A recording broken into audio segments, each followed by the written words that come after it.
No Produtor Quer Saber de hoje, vamos começar a acompanhar uma palestra do médico veterinário e professor da USP, João Palermo Neto, sobre resistência bacteriana aos antimicrobianos. O encontro, promovido pela CNA, reuniu especialistas e técnicos da Confederação que formaram um grupo de trabalho para debater esse tema. Vamos conferir agora a primeira parte da palestra. Eu pensei num conteúdo que implicaria em falar um pouquinho sobre o uso de antimicrobianos, mecanismos de ação.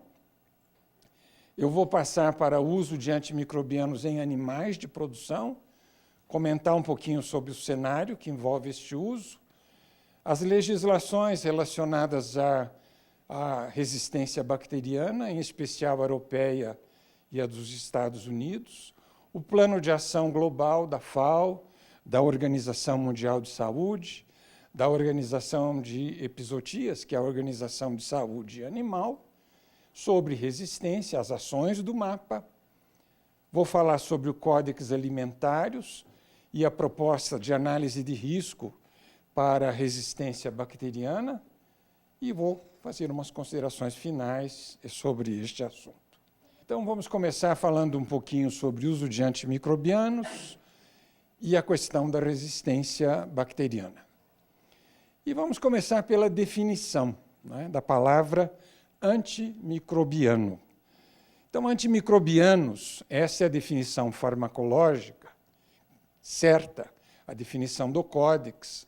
São substâncias químicas, ativos, como os senhores quiserem chamar, produzidas por micro-organismos ou sintetizadas em laboratório, que em baixas concentrações inibem, e quando inibem são chamados de bacteriostático, ou seja, eles inibem o crescimento, impedem o crescimento, a multiplicação de uma bactéria, ou em concentrações maiores eles são capazes de matar alguns micro-organismos. Alguns antimicrobianos têm uma atividade mais bacteriostática, outros mais bactericida nas doses terapêuticas em que são usados. É importante que a gente pense claramente na classificação e na palavra antimicrobiano. Há muita confusão que se faz e é preciso que se reflita um pouquinho sobre o que é que nós estamos falando. Quando nós falamos sobre antimicrobianos, existem dois grandes grupos de antimicrobianos: os inespecíficos e os específicos. Inespecíficos são aqueles, por exemplo, como os antissépticos e os desinfetantes, né? Que são empregados os antissépticos sobre a mucosa, sobre a pele, na desinfecção cirúrgica, ou quando se machuca, ou quando se vai fazer um curativo, né? E os desinfetantes, que também são antimicrobianos, porque matam micro-organismos e que são empregados em superfícies, em objetos, são usados para desinfecção dos aviários, da teta das vacas antes de ordenha e coisas dessa natureza. E os específicos se dividem em dois grandes grupos, que são os quimioterápicos e os antibióticos. Antibióticos são aquelas substâncias que matam bactérias e que são produzidas por micro-organismos vivos. Por exemplo, cepas e linhagens de alguns actinomicetos, não é? E os quimioterápicos têm o mesmo efeito de impedir o crescimento ou de matar bactérias, mas eles são obtidos por síntese laboratorial. Então, embora os efeitos dessas sejam absolutamente idênticos, eles impedem o crescimento ou matam bactérias, tem-se preferido o uso da palavra antimicrobiano para denominá-los, porque quando eu falo antibiótico, eu estou me referindo especificamente àquelas substâncias produzidas a partir de culturas de alguns micro-organismos, né? E eu deixo de lado quimioterápicos, como, por exemplo, quinolonas, fluoroquinolonas, sulfas, que, embora matem bactérias, farmacologicamente, eles são quimioterápicos. Eles não são antibióticos porque não são obtidos de cepas de actinomicetos. Não é? Mas, claro que quando eu estou falando de antimicrobiano e resistência bacteriana, embora estes aqui também produzam, de alguma forma, resistência, nós estamos muito mais direcionados a discutir os efeitos dos chamados específicos, que são os quimioterápicos e os antibióticos. De maneiras que, se vocês quiserem trocar a palavra antimicrobiano para excluir estas substâncias, é bom que vocês, então, usem antibióticos, incluindo-se aqui os quimioterápicos. Porque, em linguagem do Códex, em linguagem da FAO, da Organização Mundial de Saúde, dos livros de farmacologia, antibiótico não é sinônimo de antimicrobiano. Antibiótico é um antimicrobiano, mas nem todo antimicrobiano é um antibiótico. Então, elas não são sinônimas e têm que ser usadas com um certo cuidado. Da mesma forma, entram aqui os anticoccidianos, que não têm absolutamente nada a ver com essa questão de resistência bacteriana, pelo menos do ponto de vista em que está sendo tratado em nível mundial. Porque muitos desses antimicrobianos, incluindo-se aqui os ionóforos, são antimicrobianos porque são obtidos ou por síntese laboratorial e muitos a partir de cepas de algumas linhagens de actinomicetos, não é? Mas eles atuam em protozoários, especificamente eles atuam na iméria e são usados, evidentemente, para prevenção e tratamento de coccidiose. A iméria é um protozoário, não é uma bactéria. Então, existem alguns antimicrobianos que têm este efeito particular em protozoários.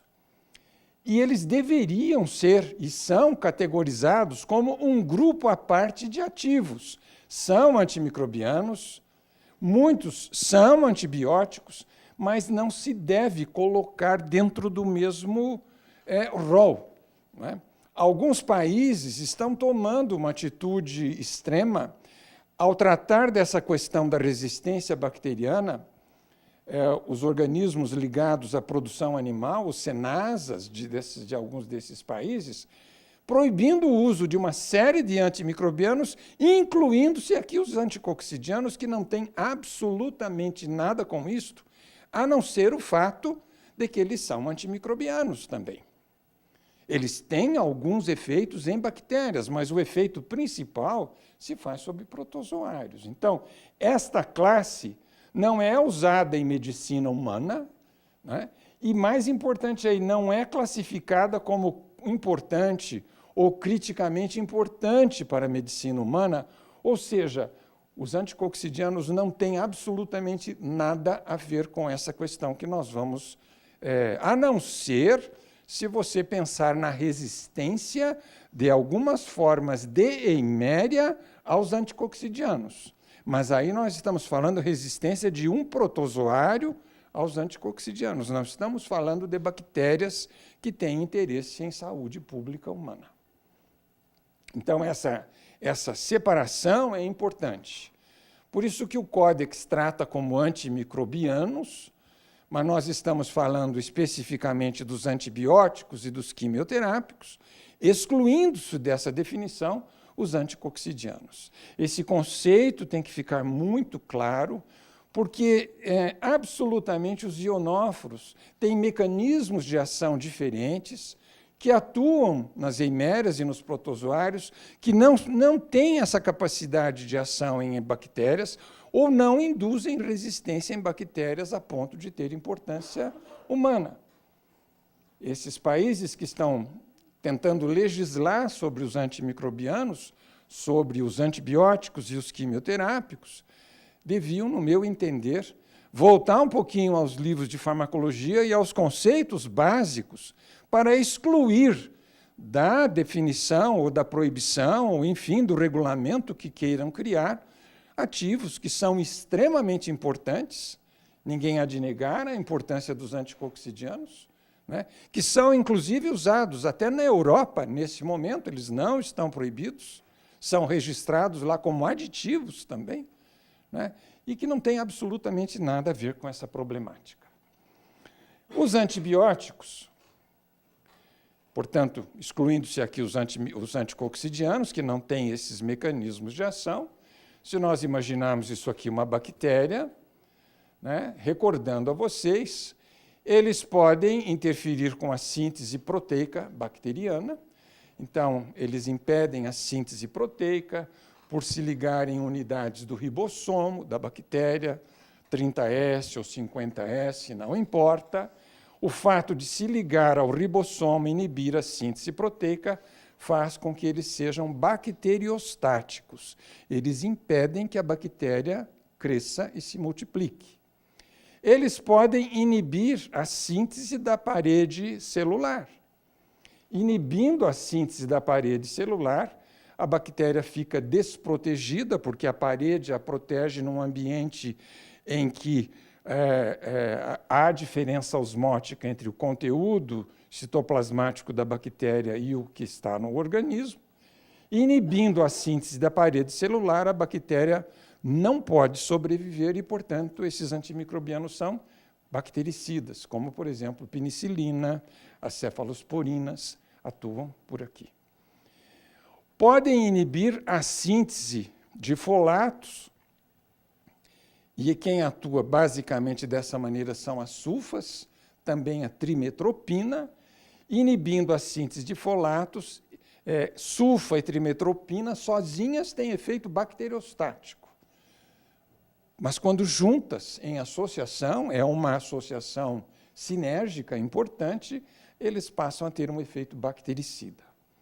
Podem despolarizar a membrana, atuando no potencial da membrana, e aí também acabam sendo bactericidas, e podem inibir finalmente a síntese de DNA ou de RNA, ou podem inibir o espiralamento do DNA, como faz, por exemplo, as enrofloxacinas, ciprofloxacinas, né, deste grupo que acabam interferindo aqui.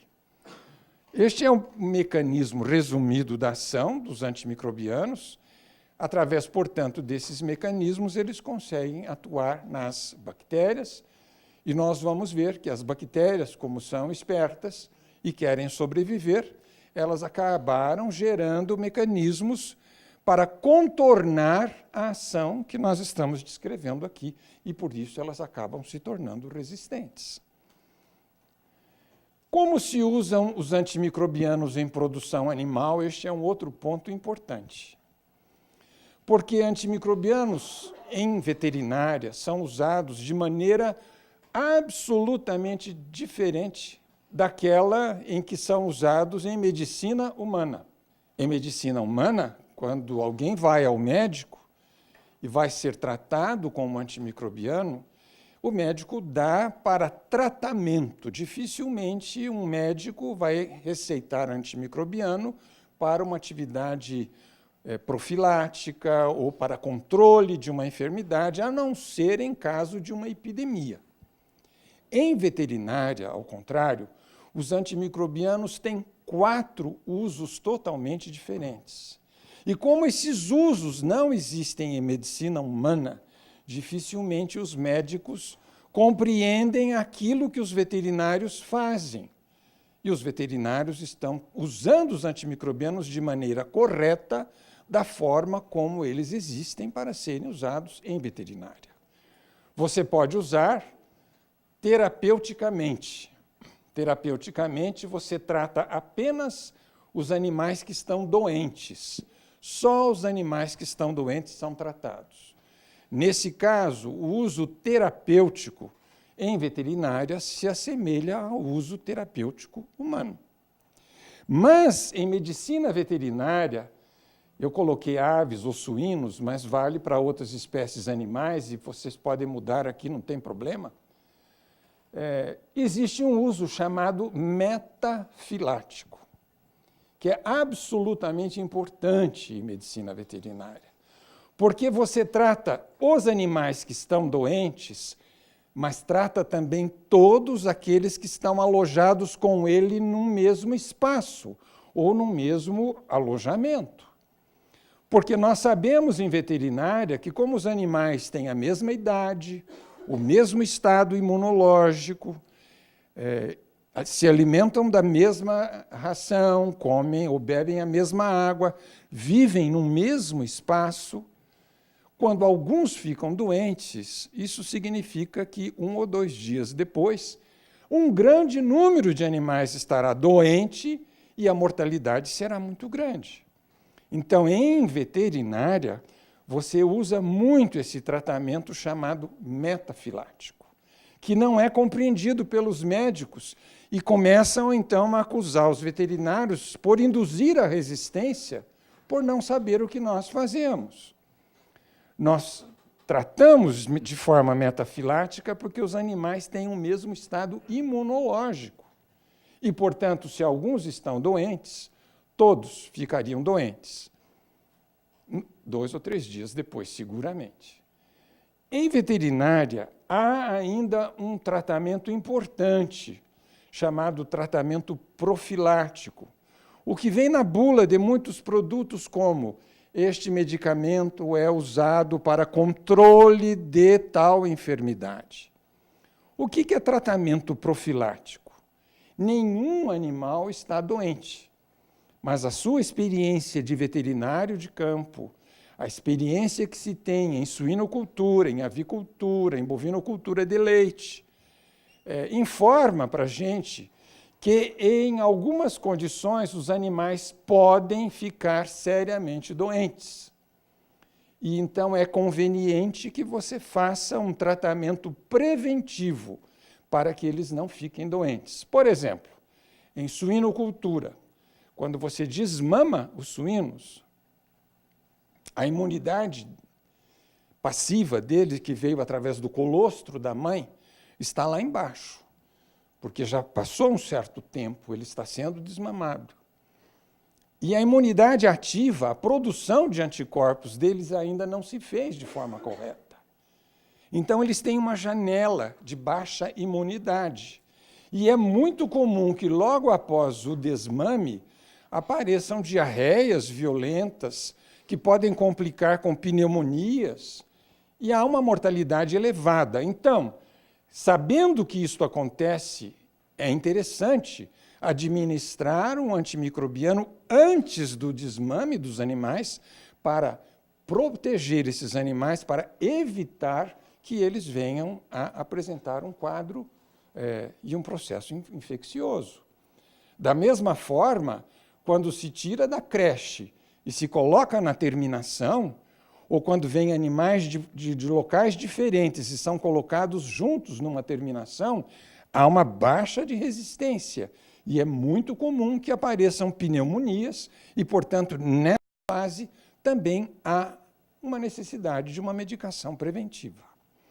E, finalmente, em veterinária, os antimicrobianos, ou alguns antibióticos, aqui no caso específico, são ainda usados como aditivos. Nenhum dos animais está doente e o uso é feito não para tratar uma infecção.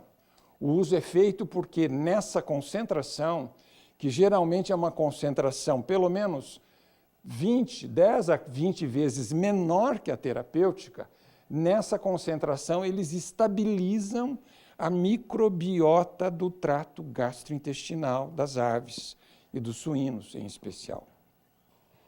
E, ao estabilizar a microbiota intestinal, eles evitam que algumas bactérias que ali existem e que são potencialmente patogênicas liberem algumas interleucinas ou citocinas que vão produzir uma lesão na mucosa intestinal, vão produzir um edema de mucosa.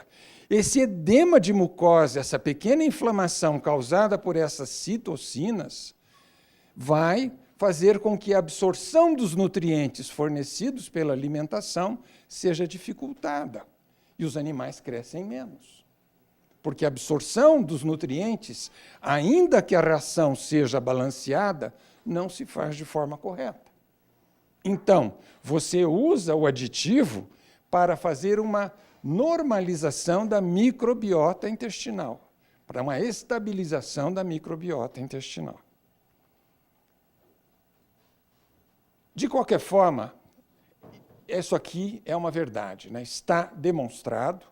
A FAO e a Organização Mundial de Saúde, a das epizootias, né, sempre disseram que o uso de antimicrobianos em animais de produção, ou em medicina humana, ou em agronomia, onde quer que eles sejam usados, este uso induz resistência bacteriana, e essa resistência bacteriana pode levar à ineficácia desse agente antimicrobiano contra patógenos, esses que podem ter alguma relevância, tanto em medicina veterinária como medicina humana, e, portanto, isso é uma verdade.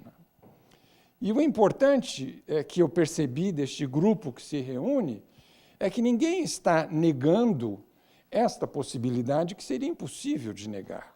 Em todos os locais em que se usam antimicrobianos, existe indução de resistência bacteriana.